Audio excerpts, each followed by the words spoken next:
एक 10 साल का लड़का छोटी सी टोकरी में सिंघाड़े लेकर सुबह से गली गली सिंघाड़े बेचने घूम रहा था, लेकिन आज तो उसकी बोनी भी नहीं हुई थी। सुबह से शाम के 7 बज रहे थे।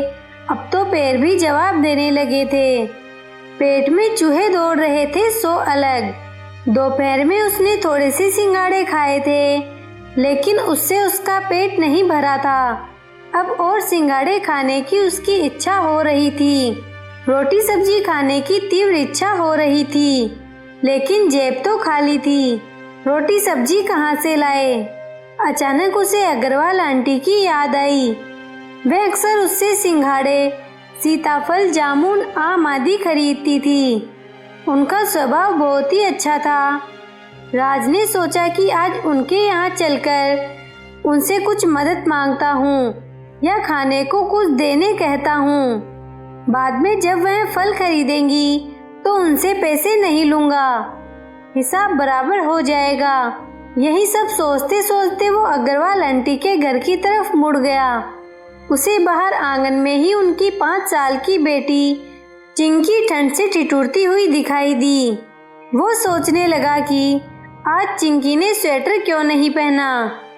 चिंकी, इतनी ठंड में तुम इस तरह बिना स्वेटर पहने बाहर क्यों बैठी हो?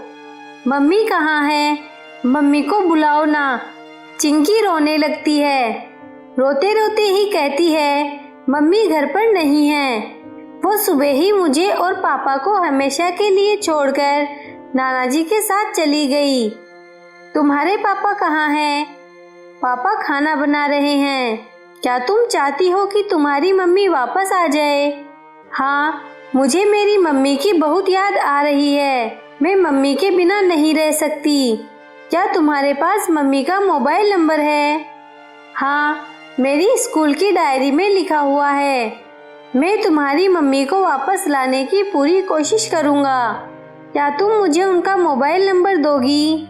चिंकी अंदर जाकर मोबाइल नंबर लाकर देती है। राज के खुद के पास तो मोबाइल नहीं था। वो अपने अंकल के पास जाकर उनको पूरी बात विस्तार से बताकर उनसे अग्रवाल आंटी को फोन लगाने को कहता है। Hello Agarwal aunty. हाँ, मैं फलवाला राज बोल रहा हूँ। हाँ बोलो। मैं थोड़ी देर पहले आपके घर गया था। चिंकी बिना स्वेटर पहने ठंड से ठिठुरती हुई आंगन में आपकी राह देखती बैठी हुई है। बहुत रो रही थी। तो मैं क्या करूं? उसी की जिद थी कि उसे अपने पापा के साथ रहना है, तो रहे अपने पापा के साथ। मेरी बला से अब क्यों रो रही है? चिंकी अग्रवाल आंटी के साथ न जाकर अपने पापा के साथ रहने को तैयार हुई। इस बात से उनके दिल को बहुत ठेस पहुंचने से उनके मन में गुस्सा था। वही गुस्सा राज के सामने प्रकट हो गया। आंटी, मैं बहुत छोटा हूँ और वैसे भी मुझे आपकी पर्सनल लाइफ में कुछ बोलने का अधिकार नहीं है। आप घर क्यों छोड़कर गई ये मुझे नहीं पता, लेकिन मैं आपको एक जरूरी बात बताना चाहता हूँ। क्या आप मेरी बात सुनेंगी? हाँ बोलो। आंटी, मैं गरीब घर में पैदा नहीं हुआ था। मेरे पापा इंजीनियर हैं। हमारे पास बंगला, गाड़ी, नौकर चाकर सब कुछ था। 1 साल पहले तक मैं कॉन्वेंट स्कूल में पढ़ता था। सब कुछ बहुत ही अच्छा था। अचानक मेरे मम्मी पापा के बीच के झगड़े बढ़ गए और मेरी मम्मी घर छोड़कर नाना जी के यहाँ चली गई।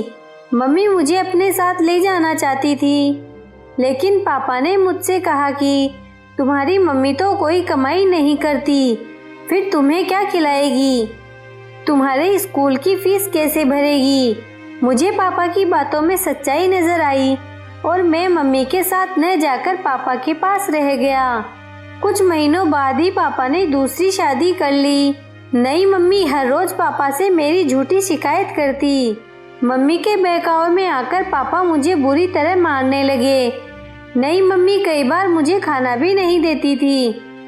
मैं पापा से कुछ कह भी नहीं सकता, क्योंकि पापा तो पूरी तरह नई मम्मी के ही कहने में थे। एक दिन भूख और मार से तंग आकर अपने स्कूल बैग में 2-3 जोड़ी कपड़े और अपना गुल्लक लेकर मैं घर से भाग गया। मेरे पास मम्मी का फ़ोन नंबर भी नहीं था। मेरे नाना जी का घर मुंबई में है, यह मुझे पता था, लेकिन उनके घर का पता मालूम नहीं था। एक न एक दिन तो मम्मी मुझे मिल जाएगी, यह सोचकर मैं ट्रेन से मुंबई आ गया। स्टेशन पर उतरा तो कहाँ जाना यह पता नहीं था। वहीं प्लेटफॉर्म पर सो जाता था और नल के नीचे नहा लेता था। गुल्लक तोड़कर पैसे निकाले तो उन पैसों से 7-8 दिन का खाना हो गया। लेकिन पैसा खत्म होने पर क्या करूं, कुछ समझ में नहीं आ रहा था। स्टेशन पर एक बुजुर्ग भिखारी भीख मांगता था। वो रोज मुझे एक बराबर देख रहा था। उसने मुझे परेशान देखकर मुझसे मेरी परेशानी पूछी। जब मैंने उन्हें पूरी कहानी बताई तो वे कहने लगे कि यदि मैं चाहूँ तो जब तक मेरी मम्मी नहीं मिलती तब तक उनकी झोपड़ी में रह सकता हूँ, लेकिन खाने पीने का इंतजाम मुझे खुद को करना होगा। मैं उनके साथ भीख भी मांग सकता हूँ। आंटी चाहे कुछ भी हो जाए, लेकिन मैं भीख नहीं मांग सकता था। मैंने अंकल से कहा कि वे सिर्फ मुझे रहने के लिए जगह और एक छोटी टोकरी दिला दे। मैं हर रोज गली गली जाकर फल बेचा करूँगा। इस तरह मैं फल बेचने लगा। आंटी कहीं चिंकी भी मेरी तरह?